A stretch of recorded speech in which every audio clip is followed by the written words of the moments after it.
Alors, depuis du coup 5 ans, on travaille aussi sur le semi-direct, sous couvert roulé, sans herbicide. Le principe, il est simple. On a un semis d'une interculture fin d'été, début automne. Au printemps, une superbe animation, on roule le couvert. D'accord ? Et on sème en direct. L'idée de ce roulage, c'est qu'ensuite, on va avoir un développement du soja ou du maïs, je vous en parlerai, qui va venir se développer sur un mulch très important du couvert végétal et qui va faire effet barrière sur les adventices et qui, on l'espère, l'objectif, c'est vous semez, vous récoltez. Zéro intervention entre le semis de votre culture de printemps et la récolte. Alors pourquoi on fait ça ? Pour protéger le sol, on en a déjà parlé ce matin, gérer les adventices et améliorer la fertilité du sol. C'est un des objectifs du semi-direct, on l'a vu ce matin, qu'il peut y avoir des résultats prometteurs, notamment en termes de gestion de la fertilité du sol, notamment en surface. Et puis, il y a des objectifs économiques très importants. Réduction du carburant et du temps de travail, et aussi préservation de l'environnement, pas d'herbicides, alors là on est en bio, ok, mais c'est une vraie question qui se pose à tout le monde en semi-direct, et une diminution de l'érosion des sols. Donc on va essayer de voir un petit peu ce qui se passe et quels sont les facteurs de réussite de cette technique. Alors on a fait ça sur plus de 20 essais menés entre 2016 et 2020 chez une dizaine d'agriculteurs expérimentateurs. Là ici vous avez l'exemple du roulage avec le semis, il y a eu beaucoup d'utilisation de l'Easy Drill dans nos essais, qui d'ailleurs, ceci d'entre nous, n'est pas forcément la meilleure machine. Alors, le principe des essais, on a fait entre 2016 et 2020 pas mal d'essais sur le soja, où on a testé du seigle, du triticale, et seigle et triticale ensemble. En gros, les agriculteurs très vite nous ont dit « vous êtes gentils avec votre seigle, mais ça coûte trop cher ». Donc on a essayé d'introduire du triticale dans les semences qui coûtent un peu moins cher. On a testé des faibles densités au départ, ce qui n'a pas du tout marché, mais pas du tout. Et donc on est passé du coup à des fortes densités après quelques années un peu plus de galère au début. Quand je vous dis forte densité, c'est qu'on sème un couvert végétal, triticale seigle, à 200 kg/hectare. C'est en ça que ça coûte cher. D'accord ? Oui. Faible densité, c'est quoi ? Faible, on était à 120, 130, je crois, de mémoire. On est monté à 200. On a testé le nombre de roulages et le sens du roulage. Comment on roule un couvert ? Comment ça marche ? On a testé des interrangs aussi. Voilà, donc ça c'était pour le soja. Pour le maïs, on a regardé le poids fourragé seul, le poids associé à du seigle, de la févrole, févrole-seigle, févrole, veste-seigle. On a testé un peu différents trucs, on a un peu tâtonné aussi sur le maïs. Pareil, dense. On a appris des erreurs qu'on avait fait en soja, et je reviendrai là-dessus. On n'a pas testé le sens du roulage, on savait comment il fallait rouler après. D'accord ? Et puis, on a aussi testé la fertilisation azotée, parce qu'on est sur du maïs, de voir un petit peu ce qui se passait en association. Alors, qu'est-ce qu'on a utilisé comme équipement ? À Lyon, on a un IUT mécanique, et on est allé voir l'IUT mécanique, les étudiants, et on a fait un projet de concert ensemble, et ils ont construit un rouleau cranté, ici que vous voyez, il fait 3,20 m et il pèse 1,4 tonnes. Donnée importante. D'accord ? Et puis sinon, on a aussi pas mal utilisé le rouleau FACA sur 3 essais et qu'on pouvait aussi remplir d'eau pour l'alourdir. Et c'est une donnée capitale pour réussir aussi cette technique. Alors voilà un peu à quoi ça ressemble ici. Vous avez votre couvert là ici de seigle que vous roulez et vous semez dans la foulée directement. Bon, ça c'est le principe. Quelques photos effectivement ici de couverts de seigle, et on a un beau paillis ici qui, on espère, va bien se maintenir jusqu'à la récolte du soja et qui va empêcher toute levée des adventices. Oui. Il y a un stade de seigle pour le rouler. On va venir sur tous ces points. C'est aussi un des points capitaux pour le réussir. Je fais un peu de durer le suspense. Voilà, parfait. On pourrait faire un spectacle. Le roulage doit se faire à mi-floraison du couvert. Sans ça, point de salut. D'accord ? J'exagère, mais sans ça, difficulté. Roulage à mi-floraison. Mais ce qui complique vachement les choses. Parce qu'il faut attendre la mi-floraison de votre couvert. Et c'est qui retarde d'autant plus vos dates de semis. Sur un soja, ça passe. Sur un maïs, c'est plus compliqué, des fois. D'accord ? D'où la difficulté aussi d'avoir des bonnes variétés, des bonnes espèces et des bonnes ressources qui ont un cycle court et productif. Bref, on demande un peu tout et son contraire. Ah ouais, on est toujours un peu schizo dans ces cas-là. Comment on roule ? On roule dans le sens perpendiculaire au sens du semis du couvert. Bref, on roule dans le même sens dans lequel on va semer le maïs, mais dans le sens inverse dans lequel on a semé le couvert. Vous me suivez ? Ok ? Et ça, c'est capital. Pour éviter qu'en fait, que vous ayez une relevée de votre couvert. En fait, il casse beaucoup mieux en perpendiculaire. Si vous roulez dans le même sens du semis, il s'écrase et il se relève très vite. Enfin, il se relève très vite. Il se relève. Vous avez l'impression d'avoir fait un beau semis. Vous revenez un mois après et vous avez votre seigle qui est debout dans votre soja. Vous n'êtes pas très content. D'accord ? Donc, il casse beaucoup mieux.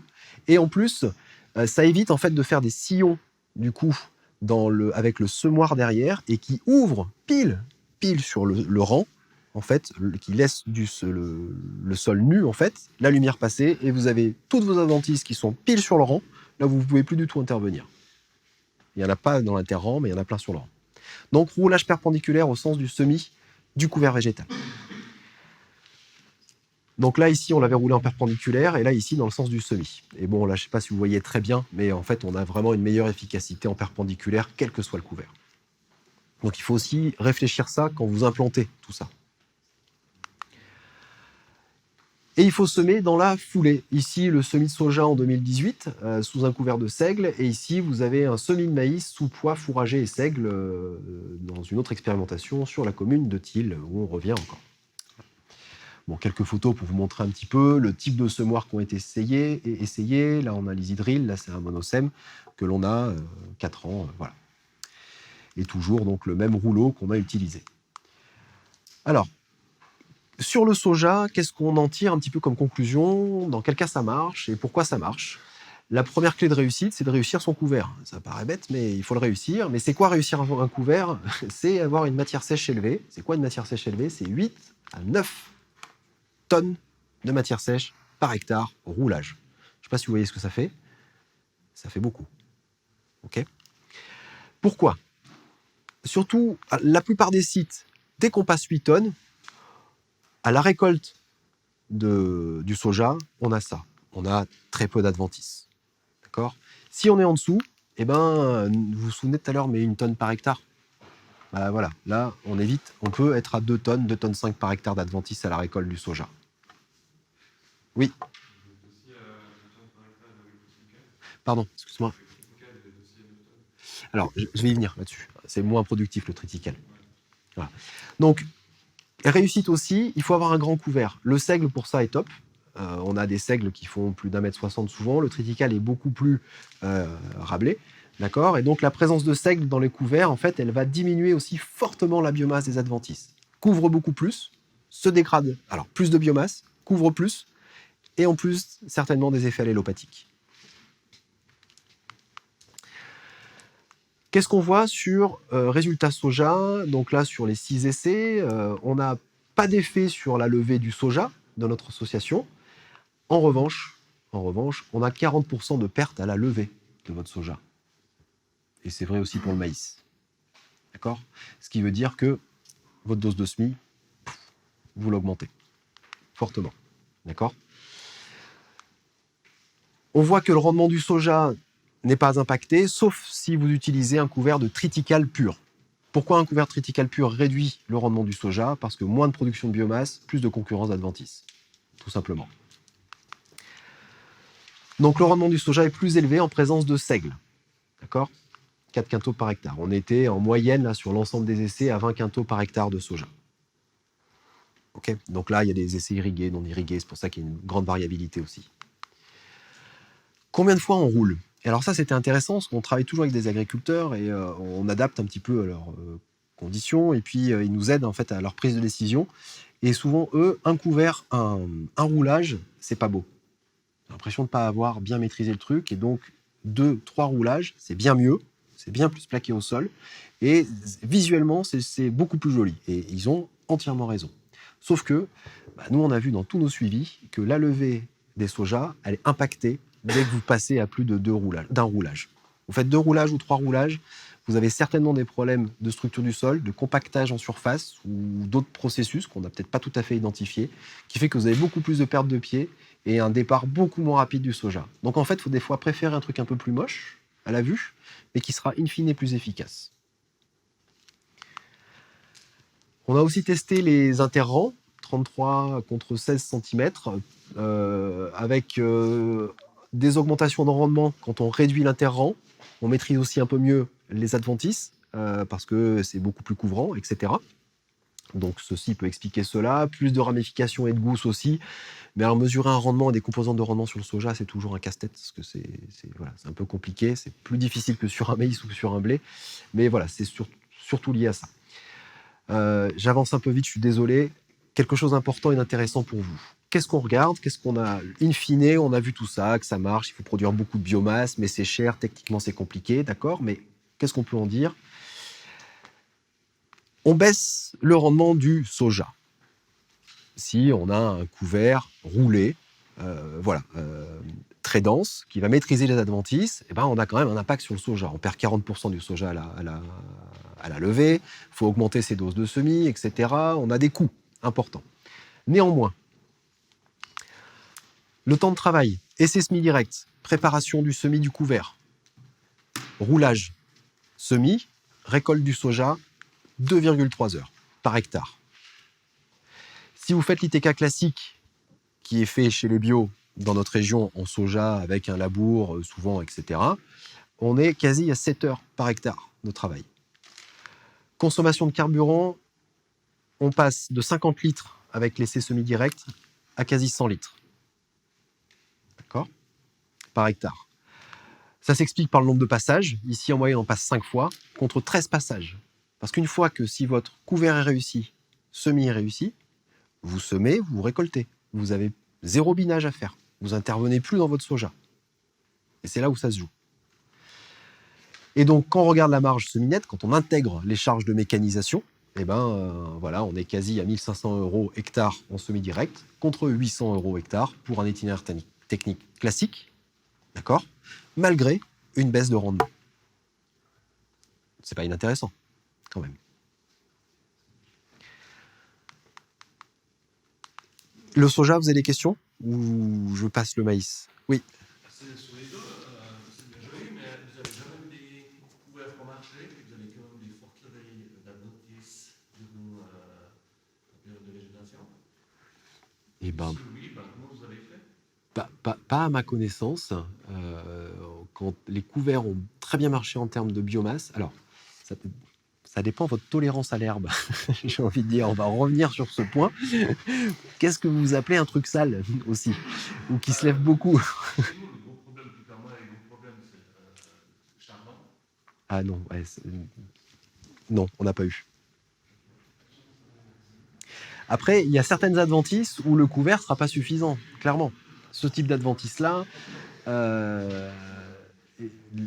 un peu de mécanisation est important pour des fois gérer ce type d'adventice. Alors, ça va peut-être vous faire sourire, mais il y a certains agriculteurs, quand ils ont ce type d'adventice-là, quand ils les voient apparaître dans leur champ, ils appellent leurs potes le week-end et ils font le tour des champs. Et on enlève. Mais au tout départ, une fois que vous en avez partout, c'est trop tard. Vous n'allez pas rameuter tout le village, d'accord? Mais il ne faut jamais se laisser déborder par ce type d'adventice parce qu'on ne sait pas comment les gérer après.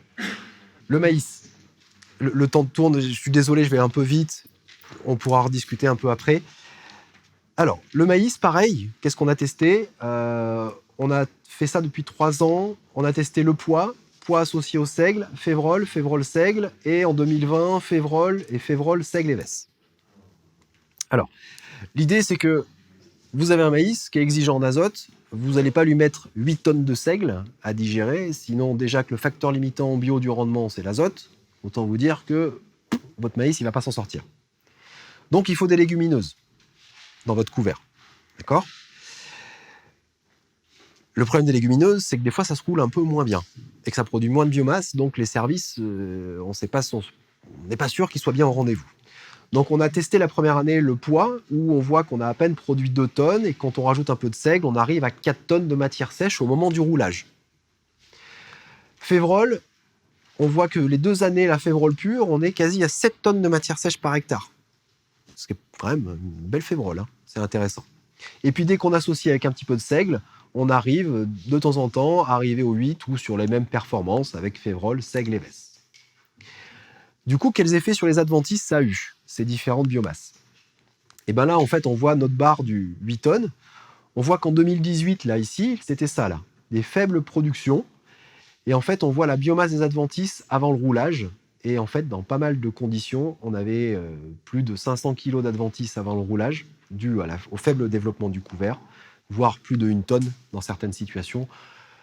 Autant vous dire que le maïs derrière n'était pas très très bon. Voilà. En revanche, dès qu'on arrive au-dessus de 6 tonnes, on va dire, là ici, avec ces légumineuses, eh bien, on arrive à une biomasse du couvert végétal avant roulage, là, entre 6 et des fois plus de 10 tonnes, et que globalement, on a une majorité des points là, qui se situent en gros sous les 500 kg, à quelques exceptions près, selon les sites, selon le salissement de la parcelle d'origine, etc. On est dans un réseau de parcelles, donc voilà, il y a toujours des exceptions. Mais globalement, plus on va produire de biomasse, et là, on a toujours mis à 8, mais vous voyez que là, 6-7 tonnes, c'est quand même aussi pas mal en termes de maîtrise des adventices. Donc en gros, il faut que vous ayez un couvert ultra productif. Sur le rendement du maïs, vous voyez qu'on n'a pas maîtrisé l'herbe en 2018. Eh ben, on se faisait à peine 40 quintaux de maïs. Donc c'était pas satisfaisant du tout, clairement. La deuxième année, on s'est un peu amélioré. On est arrivé avec la févrole à 70 quintaux à peu près. Et puis un peu moins, là encore, c'était pas très très beau, pas très réussi, et dû notamment à une pas très bonne maîtrise des adventices. Et puis en 2020, le couvert de févrole ou févrole seigle et veste, le rendement du maïs, lui, n'a pas bougé. On est à plus de 100 quintaux, ici. Une bonne maîtrise des adventices et avec des beaux couverts. Je vous rappelle que c'est là où on avait eu une belle production de couverts aussi cette année-là. Donc ça marche, ça peut marcher dans certaines conditions. Et ce qu'on a observé qui est assez intéressant aussi, et là attention, on ne va pas en tirer des conclusions générales là-dessus, il faut encore ce qu'on a vu sur un essai seulement, on a aussi testé la fertilisation. On regarde l'azote minéral du sol à floraison et l'effet aussi sur le rendement du maïs. D'accord ? Là, on n'a pas de fertilisation azotée, on amène 50 kg d'engrais organique total au semis, 125. Et puis l'agriculteur était joueur et dit « Mais moi, je veux voir si on met plein d'azote, ce qui se passe. » Bon, ok, allons-y. 200 au semis, apporté en 2 fois. D'accord ? Qu'est-ce qui se passe sur le rendement ? Eh ben, ce qui est intéressant, c'est qu'on voit que l'azote minéral du sol à floraison, effectivement, si vous n'apportez pas d'azote, vous en avez bien moins, ce qui est logique. D'accord ? Et que, avec beaucoup plus de fertilisation, on voit bien qu'il y a plus d'azote disponible en jeu au moment de la floraison. Mais ce qui est intéressant, c'est quand on regarde le rendement final, qu'on ait apporté de l'azote, pas apporté d'azote ou beaucoup d'azote, votre rendement il est le même. D'accord ? Ça veut dire que de produire 6-7 tonnes de biomasse en couvert végétal roulé avec une grosse majorité de légumineuses, derrière vous fournit une sacrée quantité d'azote disponible pour votre maïs, comme sur le blé tout à l'heure en association. Vous vous souvenez, pour votre maïs, on observe finalement les mêmes processus. D'accord ? Quelle que soit la fertilisation, en gros, voilà, on peut mettre des euros derrière sur l'unité, le coût de l'unité d'azote achetée en bio. On a vite fait le calcul. Hein. D'accord ? Donc, quelque chose d'intéressant, mais attention, un essai, une année, et ça mérite d'être du coup un peu creusé, cette question-là. Ça ne veut pas dire qu'on va toujours observer cet effet si bénéfique. OK ? Donc, une biomasse découverte élevée, 8 tonnes de matière sèche, afin de bien maîtriser les adventices pendant l'interculture. C'est l'objectif qu'on doit avoir. Malgré la bonne biomasse découverte, la maîtrise des adventices dans la culture est parfois difficile. Notamment en fonction de la vitesse de dégradation de votre mulch et donc du choix des espèces que vous avez mis. En gros, si vous avez que des légumineuses, vous pouvez produire un beau tapis, mais la légumineuse, au bout de 2 ou 3 mois, elle va très vite se minéraliser et ne plus couvrir le sol. Ce qui fait que vos adventices vont très vite vont vite lever. Si vous mettez du seigle avec, ou vous avez du seigle pur dans un soja, le seigle avec un rapport C/N très élevé va très doucement se dégrader et vous avez toujours un paillis à la récolte de votre culture. Et donc là, vous maîtrisez mieux vos adventices. Bon, le problème, c'est que on a une moins bonne maîtrise adventice avec une févrole pure, par exemple, sur les maïs, mais la févrole pure, elle est moins dense, donc elle est moins lourde, et ce qui fait que les conditions d'implantation du maïs sont meilleures. D'accord ? Donc votre maïs, il part mieux au début, mais il est pénalisé à la fin. Comprenez ? Il s'implante mieux sous la févrole que sous une févrole associée avec des couverts avec un C/N plus élevé. Mais pour autant, vu que la févrole se dégrade vite, et ben après, il va être concurrencé par les adventices. Donc voilà, c'est toujours le problème. Donc la phase d'implantation du maïs, elle est primordiale, et du coup, on a des meilleurs résultats avec la févrole pure. C'est-à-dire qu'il vaut des fois un peu mieux préférer un meilleur démarrage du maïs et un peu de salissement que l'inverse. Pour le maïs, en tout cas. En revanche, le seigle, une très bonne maîtrise des adventices, effet barrière, plus allélopathie, mais il pénalise l'implantation du maïs. Et la veste, elle est proche, voire mieux que la févrole, mais alors par contre, rouler une veste, ben, c'est le problème. Voilà. Elle se relève, donc c'est plus compliqué. Et puis la fertilisation azotée, attention, pas de conclusion active, un seul essai, mais les légumineuses, elles semblent fournir suffisamment d'azote pour un rendement élevé. Ça reste à confirmer. Voilà à quoi ressemble une févrole avant roulage, seule. La févrole avec le seigle ici, vous pouvez voir. Et alors la veste aussi, on doit la deviner quelque part, mais je la vois pas bien. Le roulage, découvert début mai 2020, le semis dans la foulée, donc toujours avec, je crois, le monosème là ici. Donc vous voyez donc le roulage là de la févrole. Alors là, par contre, la févrole à rouler, c'est facile. D'accord ? C'est beaucoup plus facile que d'autres espèces. Enfin, vous voyez les petites lignes du maïs là qui lèvent, ici sur cette photo. Et là, vous voyez les carrés, en fait, c'est différents mulch qu'on a essayé dans l'expérimentation. Donc là, voilà, vous avez une bonne levée du maïs, qui n'est pas trop mal. Vous avez là, dès mi-juin, l'état du maïs dans la févrole seule, et mi-juin, le maïs dans févrole, seigle et veste. Vous voyez que c'est, en termes de salissement, pour l'instant, tout va bien. Hein. Enfin, tout va bien. Il y a quelques... Ouais, ok, ça commence à venir. Mais c'est pas trop mal. D'accord ? Là, vous avez des parallèles. Non, le parallèle. Vous avez le roulage et le semis sont parallèles. Oui, mais en fait, oui, le roulage et le semis, ils sont parallèles. Tout à fait. Ils sont dans le même sens, mais on a roulé en perpendiculaire du sens du semis du couvert.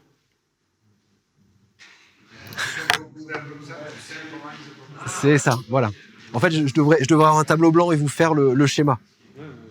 D'accord ? Vous semez votre couvert comme ça, et puis vous roulez votre couvert et vous semez votre maïs comme ça. Ok ? Oui. La date de semis des couverts. Ah, merci. Question très importante. Ouais, j'en reviens après, mais question.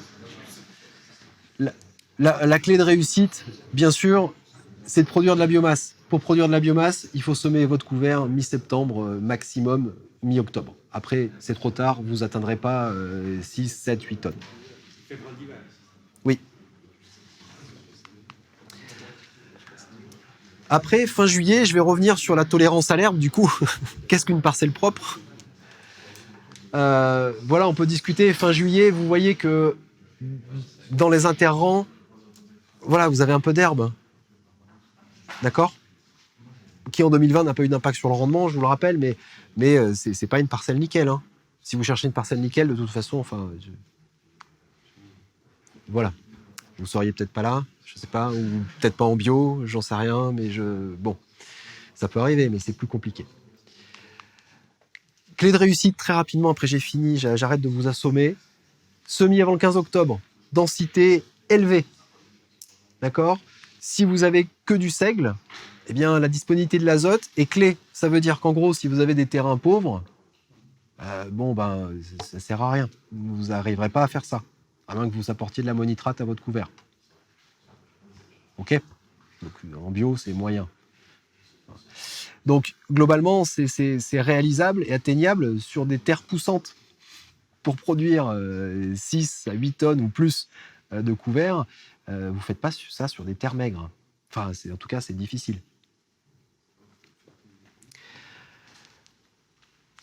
Donc voilà l'importance de produire de la biomasse pour maîtriser les adventices et ne plus intervenir jusqu'à la récolte. De toute façon, vous ne pouvez plus intervenir une fois que vous avez un tapis, un mulch.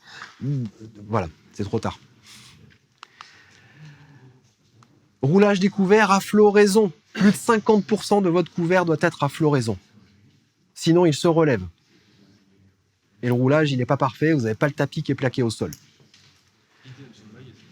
Oui, pareil, oui, c'est pour toutes les espèces. Moins de relevé quand le couvert est haut. Roulage perpendiculaire au sens de semis du couvert et parallèle au sens du semis de la culture à implanter. Un rouleau cranteur lourd. On avait 1,4 tonnes pour 3,2 ou 3 mètres, nous. C'est pas si lourd que ça, mais c'est important d'avoir quelque chose qui écrase bien le couvert. Densité beaucoup plus élevée qu'un semis normal. Vous perdez 40% à la levée. D'accord ? Limiter l'écartement des interrangs pour des questions donc effectivement de concurrence. Et puis aussi, il faut avoir un matériel de semis direct adapté. À disque, si possible incliné, pour avoir une meilleure pénétration, un meilleur dépôt des graines et qui va couper en fait le mulch qu'on a mis. Parce que 8 tonnes de mulch, c'est pas rien à pénétrer avec un semoir. Donc il faut quelque chose aussi de lourd et très adapté. Donc il faut du matériel. Et attention, les levées sont beaucoup plus lentes, ce qui explique aussi les pertes à la levée, des limaces. Et il peut y avoir aussi des compétitions avec la culture et fin d'azote, pour le maïs notamment, si vous avez trop de céréales dans votre mélange. Voilà, que dire? Juste pour finir, 2 minutes. C'est bon, Raphaël, c'est bon. Ce qui est travaillé aujourd'hui, c'est le semi-direct du blé en bio. Et ça, c'est Arvalis qui a développé une méthode très innovante avec un constructeur de matériel pour réussir le semi-direct du blé dans un couvert vivant. Il y a un réseau d'expérimentation aujourd'hui qui se développe en France, dans lequel on est partenaire, nous, Isara, avec c'est Arvalis en tête de file, qui teste ça. Je ne sais pas si vous en avez entendu parler. Voilà, vous avez un exemple là, du blé associé à une luzerne. Le principe, c'est de maintenir un couvert vivant pluriannuel de légumineuses. Et pour ça, ils ont pris le modèle de la luzerne, pour l'instant. La luzerne est semée au printemps, sous couvert d'une culture de printemps. Ils avaient pris par exemple le tournesol, où ils ont semé dans le tournesol une luzerne, ou une luzerne seule. Et ensuite, l'idée, vous voyez la luzerne associée au tournesol, alors elle n'est pas aussi haute que ça, la luzerne dès la première année. Hein, okay. Et puis après, on sème 3 ou 4 années de suite un blé dans ce couvert vivant. Pour l'instant, c'est ce qui a été essayé. Pas de rotation, il n'y a qu'un blé pendant 3 ou 4 ans qui est maintenu. Enfin, on récolte tous les ans, mais on resème après le blé. Okay. Et pour ça, ils ont développé un matériel spécifique, un semoir type strip-till avec des tondeuses interrangs. Bien sûr, il vous faut un guidage RTK, sinon vous risquez de broyer votre blé et pas l'interrang. Et de bien gérer l'écartement des rangs de blé.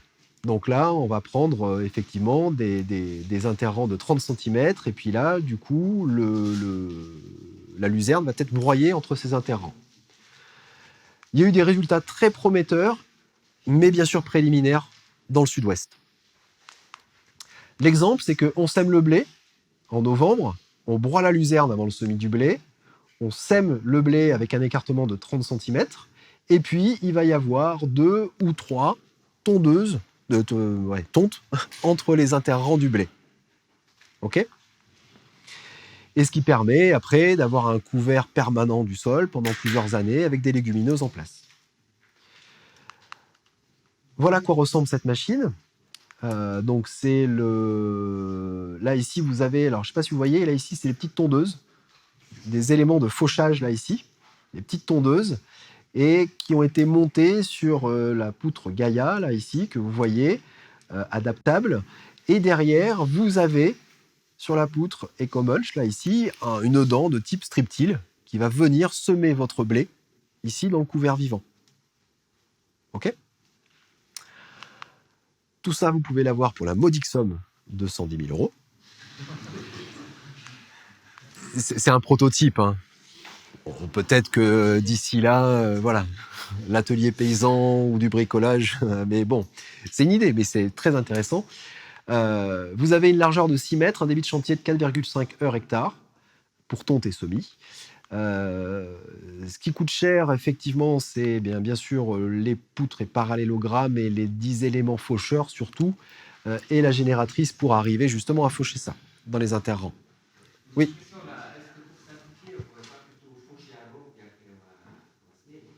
Oui, mais si vous avez déjà une luzerne bien développée, vivante, si vous la fauchez bien, que vous semez votre blé, je vous mets au défi de récolter votre blé après. Si vous ne maîtrisez pas un petit peu la luzerne dedans. Sans chimie, bien sûr. Enfin, en tout cas, je pense que la concurrence de la luzerne va être très forte sur votre blé. La luzerne, elle est pratique aussi.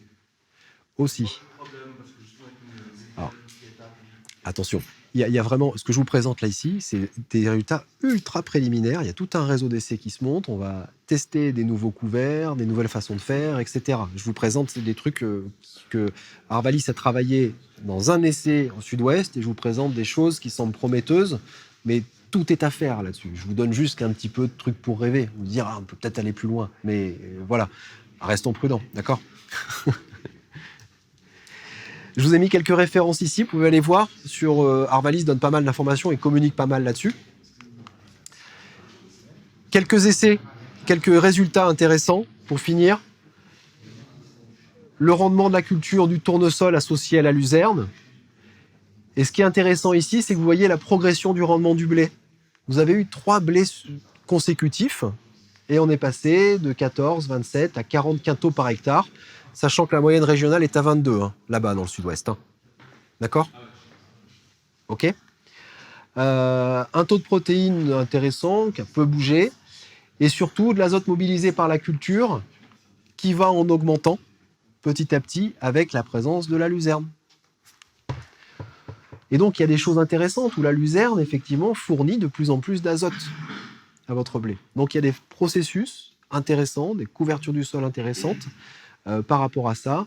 Bon, bien sûr, l'équipement est cher, vous l'avez vu. Okay, mais voilà, c'est des prototypes et c'est des choses qui se développent et il y a toutes les questions à régler, ce que vous avez soulevé, le choix du couvert, etc., les effets allélopathiques, le nombre de... Enfin, tout reste encore à explorer, clairement. Mais c'est quand même c'est sympa, je trouve, et plutôt prometteur. Voilà, quelques mots de conclusion. Vous avez compris que pour moi, la suppression totale du labour, elle reste risquée en bio. Et surtout, si les objectifs de production sont hauts. Clairement. Du fait de la maîtrise des adventices. Il y a des effets prometteurs sur la fertilité des sols, surtout en surface, un peu moins en profondeur. Attention au tassement dans les contextes sensibles et aux conditions d'intervention. Et puis, la question du matériel.